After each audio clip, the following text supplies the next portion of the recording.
c'est la merde. Moi, c'est la merde de la merde. Si j'avais l'argent, je vais même partir, même, je ne sais pas où. Il n'y a presque pas de route. Il n'y a pas de route. Que ce soit sur les différents arrondissements.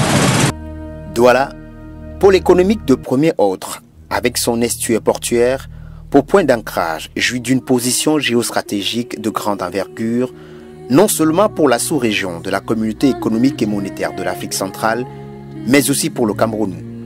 Tout ceci grâce à son littoral qui a une ouverture sur l'océan Atlantique.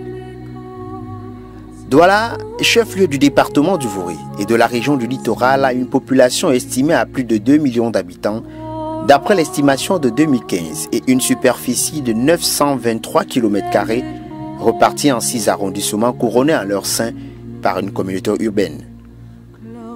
De tous les secteurs d'activité présents, le transport occupe une place de choix parce que les populations qui convergent en masse de l'Interland vers la côte à la recherche du bien-être sont nombreux. Dans le secteur des infrastructures routières, la ville de Douala n'est pas logée à la bonne enseigne. Le constat est plutôt amer, voire alarmant. Pour cause, les routes sont dans un piteux état.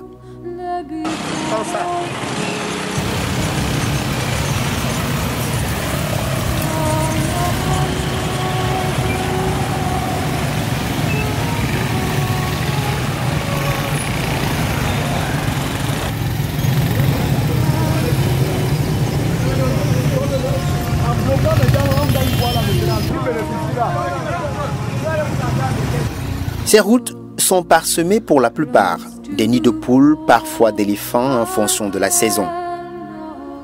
Pas un kilomètre de franchi sans tomber dans un piège de nid de poules.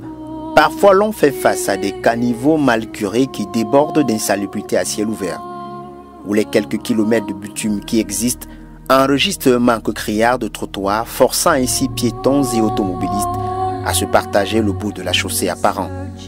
Longtemps souffert du manque de route, les Doualais assistent impuissants à leur lente et triste agonie. Pour illustrer cette situation assez alambique à l'encontre-pièce, caméra au point, nous faisons une petite incursion dans quelques quartiers de la ville. À Douala, les routes constituent une situation inconfortable pour tous. Bien évidemment, encore plus pour les engins à 2 roues, dont la pénibilité de la traversée impose de gros moyens aux clients. Un état des lieux qui n'est non moins sans conséquences pour les conducteurs de moto qui s'en plaignent. On a ici, on a beaucoup d'impact sur nos motos parce que là, tout le temps tu te trouves au garage en train de changer les roulements, toi tu entends que, donc voilà. C'est bref ça, on a beaucoup de problèmes. Tout le temps on est au garage, parce que ça ne va pas. Tu mets un roulement aujourd'hui, demain c'est cassé, tu es obligé d'aller remplacer, ainsi de suite.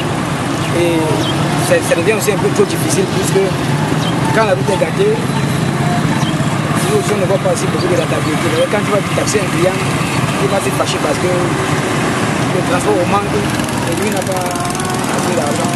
Donc ça va devenir un peu plus avec faire le petit bon. Quand il pleut encore, c'est plus tard. À chaque escale, dans la quasi-totalité des routes de la ville de Douala, les trottoirs font défaut. Les canalisations sont hypothétiques, voire insalubres. Les journaux de propriété citoyenne instaurés jadis portent le fruit d'une propagande politico-administrative à des fins personnelles. Un seul bouc émissaire est pointé du doigt, le gouvernement, dont l'action est centralisée depuis la capitale politique, Yaoundé. Les populations en appellent vivement à une décentralisation effective et efficiente pour une meilleure prise en charge dans la célérité des affaires de la cité. D'avoir une ligne de la ville de Douala, c'est pitoyable, parce qu'il n'y a presque pas de route, il n'y a pas de route, que ce soit sur les différents arrondissements. Le bonheur peut arranger la route. Mais le bonheur, c'est tous les jours, tous ces gens qui sont au bonheur, je parle de voleurs. Je parle de voleurs, c'est des gens qui volent là. Qu'on peut pas arranger la route avec, il y a même là sur les blancs.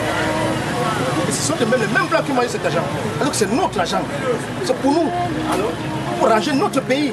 Donc il faut regarder la route. Dites-moi quelle route c'est à Douala qui est bien. Franchement, quand on regarde tout Douala, dites-moi quelle route de Douala qui est bien faite. C'est moi la route de Goti jusqu'à PK 11. Il y a encore bien dans Douala. Mais tout le reste de route, Ça, c'est africain. Douala, cette ville témoin, est victime de tous les maux, peut-être aussi de sa propre turpitude, car étant la mamelle nourricière, le poumon économique de toute une nation. Au demeurant, ce qui se passe à Douala est le propre de toutes les villes du berceau de nos ancêtres qu'est le Cameroun. Pour sortir, évoquons quelques chiffres qui pourraient donner le tournis au passage. Tenez par exemple, le coût prévisionnel pour la réalisation de la pénétrante Est, phase 1 de la ville de Douala, a été estimé à 47 milliards de francs CFA. Au finish, ce sont près de 70 milliards qui ont été consommés pour bitumer 10 km, soit 3 fois 2 voies, de cette infrastructure. Pour la pénétrante ouest de la ville de Douala, soit 13 km de 2 fois 3 voies, l'État avait débloqué plus de 54 milliards de francs CFA.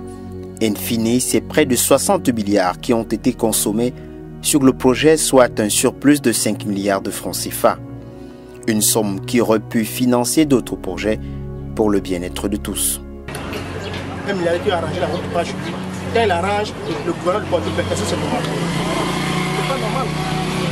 Alors que puis les autochtones, vraiment, Cameroun, qui veut vraiment faire quelque chose. Il y a les investisseurs, les gens qui veulent vraiment investir, qui sont nos frères camerounais, qui sont en Europe, qui veulent venir investir au Cameroun. Mais avec les taxes, ils partent encore avec l'argent. C'est pas bien, mon frère. Ce n'est pas normal. C'est pas normal. C'est pas normal. On peut vraiment, mon frère, le pays là, ça c'est la merde. Ça c'est la merde.